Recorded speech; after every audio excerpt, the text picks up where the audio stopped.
the incidents of the last few years in English because I want the international audience and overseas Pakistanis to hear what has been happening in Pakistan.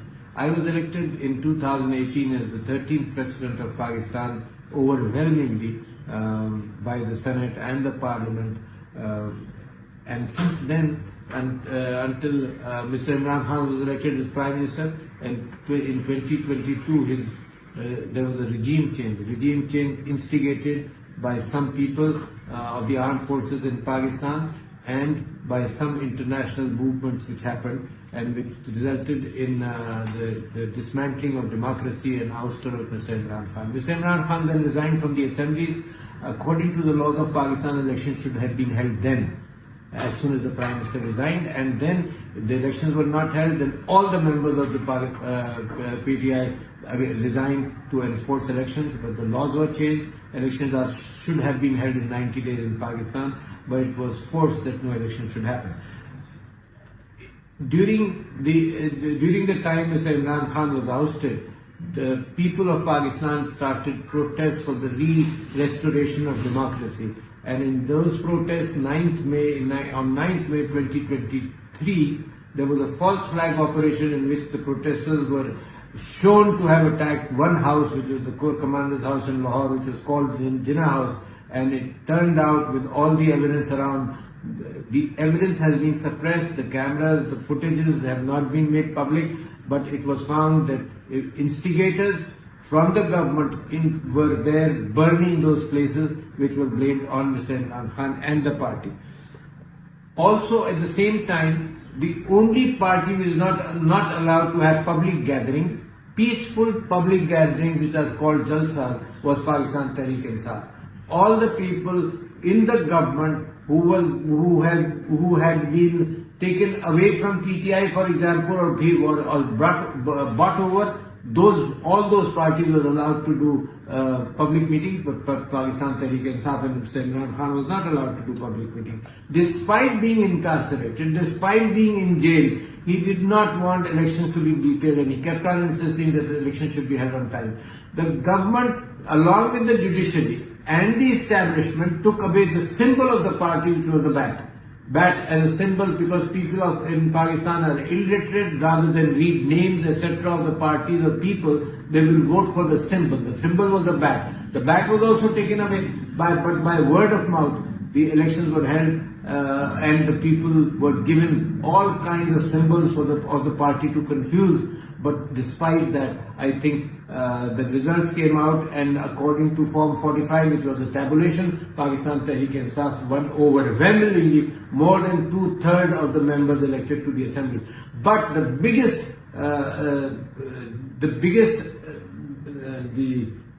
falsification happened when the party which got 17 seats only were given 100 seats, and Pakistan Tehreek-e-Insaf, which had about more than 180 seats, were reduced to about 80 or 90 seats. Despite that, the protests, Mr. Imran Khan was arrested, the protests continued, peaceful protests. Not a window was broken, not a shop was looted, not a pot was broken, and in all these peaceful protests throughout the last 1 or 2 years, the police has tear gas, police has bullied, police has beaten up the people, police have destroyed houses, police have gone into houses of the political leaders, dragged the women out, kidnapped them, kidnapped the children, and sent messages to the MNAs to change loyalties and to the leaders not to come out, so that to keep them home. This happened throughout Punjab. This happened throughout in Pakistan. The reason for today to come before you and to express what Pakistan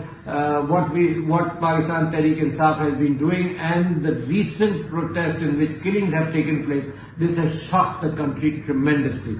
In the last 3 or 4 months, the government made amendments in the laws to ensure that the judges who were fair were kept away from the judiciary. They divided the judiciary, they brought an amendment, they changed the laws.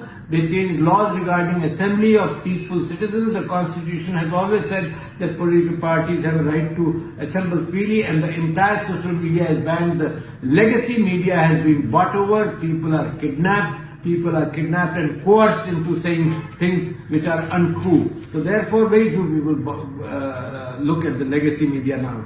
So what happened on 25th May? Mr. Imran Khan said protests on 24th May. He said come to Islamabad, peacefully come to Islamabad and protest. And we started. I started from Peshawar. I started the movement from Peshawar. Now the 13th President of Pakistan has about 10 FIRs against him, and let me give you a distant summary of what are FIRs. FIRs are first information reports, which is the police complaint. Police writes down a complaint to be able to arrest and then prosecute people. So the first police complaint was registered in Islamabad. It was against Mr. Imran Khan's wife, Bushra Begum, and against Ali Amin Gandapur, who was the Chief Minister of KP, President Alwi, and 20 persons. They were arrested. They have on this complaint against 20 persons, the police has already arrested more than 400 people. So protesters, and the complaint is protesters came to Islamabad with stones, slingshots, iron rods, and as an afterthought, they write down they came with weapons. And they broke all cameras. This is also necessary to say, because they broke all cameras, so there is no evidence from the cameras. The CCTV footages have been removed. Like in 9th May, when the false flag operation happened in Lahore to arrest Imran Khan and so many others, who are all still behind bars, there is no camera evidence. So they broke all cameras. They are saying the protesters broke all cameras and they attacked the police.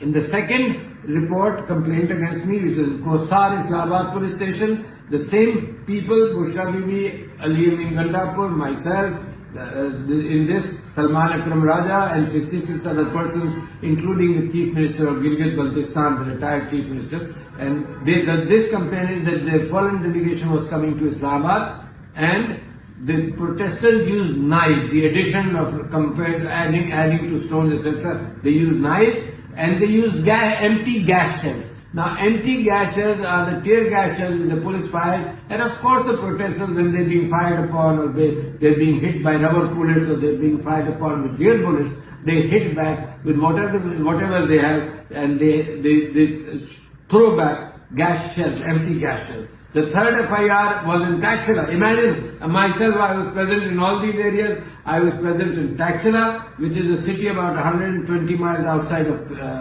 Islamabad, more than 100 miles. I was present there, and here they say the government imposed a section which allows no assembly of people, although the Constitution gives us a right. Section 144, no assembly of more than 5 people, and they say they came out because Mr. Imran Khan gave a message and Dr. Arif Alwi also gave a message, and these people attacked the police with sticks and stones. And all these complaints are registered under the Anti-Terrorism Act, which carries severe punishments and which carries no bail at times. And why? Because these laws are very stringent. They were meant for terrorists, and now all the political activists are being punished under these laws. The fourth complaint was registered in Rawalpindi, another city 40 or 50 miles outside, 30 or 40 miles outside of Islamabad, and here too it is against 73 people, including myself and the entire Mr. Imran Khan's family and the office bearers of PTI. The fifth one is in Miawali, again it is a city about 150 miles outside of Islamabad, and my name is there. Now the sixth is in Kosar in Islamabad, the seventh complaint is in Margala in Islamabad, the eighth is in Karachi Company Islamabad, the ninth is in Tarnol Islamabad, the 10th is in Apara Islamabad. Now these 10 FIRs, I got pre-arrest bail from Sindh High Court, but I have to go to all these cities and get my bail confirmed, and the rest of my year is going to be spent there, because every time they call me to the court for a hearing, I have to be there, otherwise they will cancel the bail. So the next year will be totally spent looking after these FIRs and these bails.